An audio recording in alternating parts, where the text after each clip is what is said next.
Just hours before Jesus is to be arrested, he's sitting at the table of the Last Supper with his disciples as he speaks these words to them today. So he has shared the Eucharistic table with them. He has given them the example of washing their feet. He's made them the first priests of his church by commanding them to do this in memory of him. And then he begins to speak to them at length about things that he wants them to keep in their mind and heart, because it's all going to seemingly unravel in just a couple hours when they go to Gethsemane and when he's arrested and betrayed and then lifted up on the cross, put to death, and laying in the tomb. And these words that Jesus gives to them today should be comforting. Remain in me as I remain in you. Remain in me as I remain in you. And here, particularly following this first Eucharist, they have a particularly Eucharistic flavor. Remain in me as I remain in you. I have just shared with you my body and blood in a new way. I have just given you my very presence to be consumed, to be taken into you, to become part of your own body, to become part of your own soul in a brand new way. Remain in me as I remain in you. I want you now to be in me as I am in you. What does that mean? Jesus humbled himself to become the sacrifice. He humbled himself to become that Passover lamb that would be slaughtered, that would be put to death, and whose blood would be painted on the doorpost of the cross, the gate of our salvation. And in order for the sacrifice to be complete, the Jewish people had to consume the sacrifice. You have to eat the sacrifice to be one with it. And so Jesus, offering the sacrifice, wants his disciples to be one with that sacrifice. You must consume the sacrifice. And so he gives himself in body and blood, flesh and blood, bread and wine, changed into him to be part of that same sacrifice. We must now remain in him in the same way.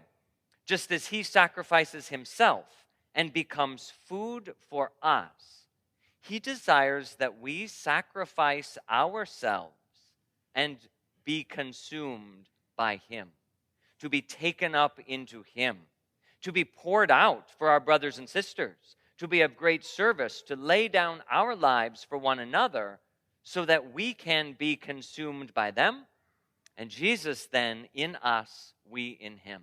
Remain in me as I remain in you. It's beautiful and scary all at the same time. To have that intimate relationship with Jesus, beautiful. To be consumed, to lay down your life, to die to self, scary, frightening. And we feel all kinds of things as we go through our human lives. I'm sure those disciples would soon feel fear. They would maybe feel despair at what was going on. Maybe they would begin to doubt who Jesus was and who they begun to follow. Maybe they would feel anger at what's going on around them. They're going to feel all kinds of things. And this is the great crossroads now, where we have to ask ourselves, what do we do with the feelings inside of us? Adam and Eve, our first parents, responded in a particular way.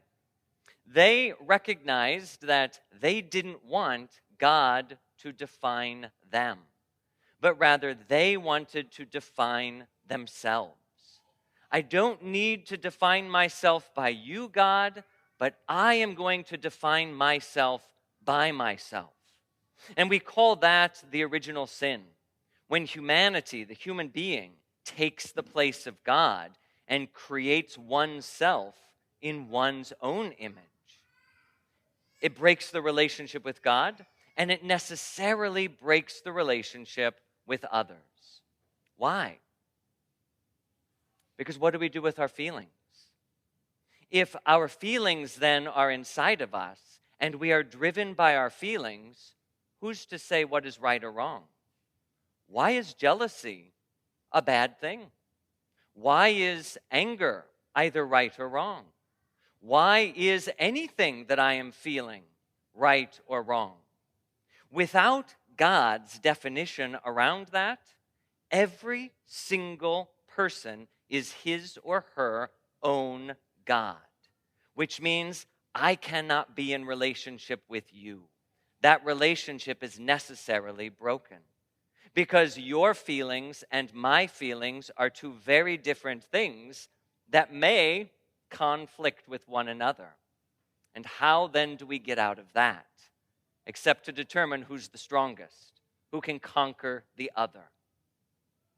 Jesus gives us a new path. He invites us and reminds us that on our own, we die. We cannot be an isolated individual driven only by one's own feelings because it sets us apart necessarily from everyone else. I live in my own universe. I live in my own world that is inhabited by no one. You don't share my feelings. You don't share what's going on inside of me. We don't live in the same universe anymore. But Jesus invites us back into relationship with God. I don't want you to be separated from him. I don't want you to be separated from me. Remain in me as I remain in you, and then you will bear great fruit. Because in order to bear fruit, there has to be more than one. There has to be a reproductive process that goes on. There has to be something that goes beyond ourselves. It's when we let go of ourselves and enter into something bigger than us that fruit is born. Jesus then calls his disciples to remain on that vine so that they can bear fruit and they can be his disciples. He doesn't call them his disciples yet. He says, remain in me, bear fruit, so that you will be my disciples. How necessary it is then to bear fruit. So how do we do that? Well, Jesus reminds us then that the Father is going to prune the vine. And this, I suppose, is a difficult thing to hear because what it means is it's the acknowledgement that I am not perfect and I am not God and I don't have it all put together and I don't know everything. And so I need to be brought down.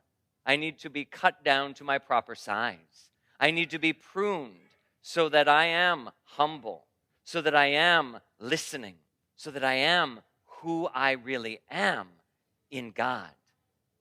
The Father will prune all of those things that are not of God. He will cut off all of those things that are not authentically me, but things that I might be clinging to.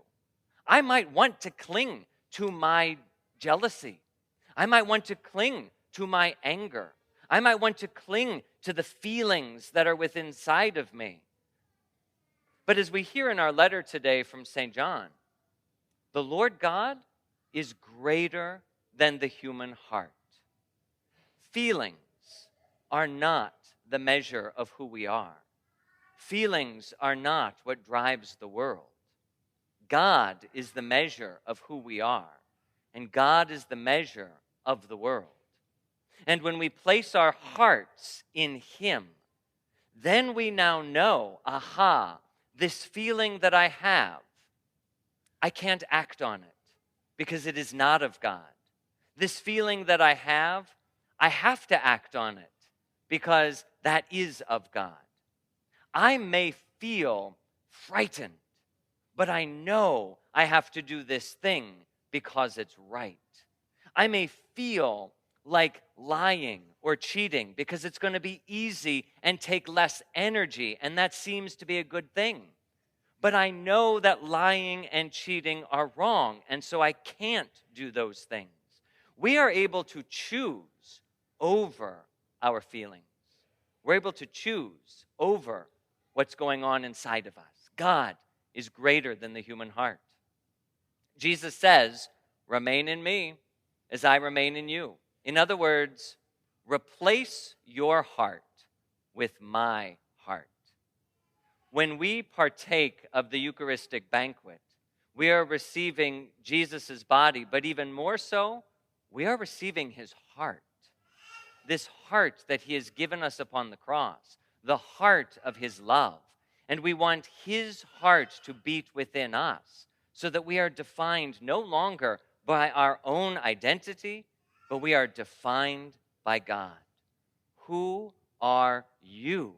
And that tells me who I am.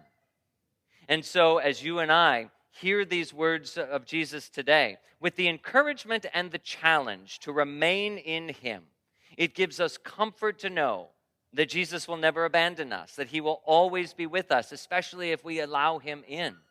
And secondly, he will challenge us to let go of those things that are not of him. He will prune us with sharp shears sometimes, and it may hurt to let go of our own things. But as we are redeemed by the Son of God, unlike Adam and Eve, who turned away from that, defined themselves, broke relationship with God and each other, we come back to the vine. We are grafted onto God. We are united with one another, and together we bear fruit. Not because our hearts have done anything good, but because the heart of Jesus Christ now beats within us. And that is what makes us one with the Father and one with one another.